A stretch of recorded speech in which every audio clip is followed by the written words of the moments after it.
આજની આ પત્રકાર પરિષદમાં ઉપસ્થિત લોક લાડીલા યુવા સાંસદ એવા ડોક્ટર હેમાંગભાઈ અને સર્વ કાર્યકર્તા મિત્રો, આજની આ પત્રકાર પરિષદમાં જેમ આપણને વાત કરી કે ઓપરેશન સિંદૂર, જેની પહેલા પહેલગામની જે ઘટના બની ત્યારથી લઈને જે ઘટનાક્રમ થયો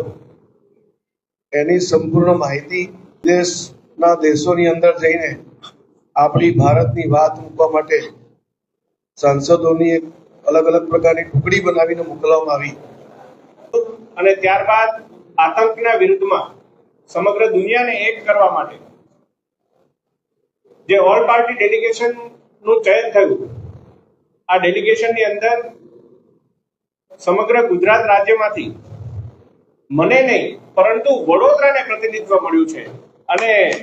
વડોદરાના નાગરિકોએ ગુજરાત હતી કે કોઈ પણ પાર્ટીના સાંસદો હોય ત્યાં અમે ટીમ ભારત થઈ અને પોતાનો મત રજૂ કરતા. આપને પણ ઘણા ઓપરેશન સિંદૂર અંતર્ગત 3 દિવસનું જે ઘર્ષણ હતું એ તો સમાપ્ત થયું, સીઝ ફાયર થયું,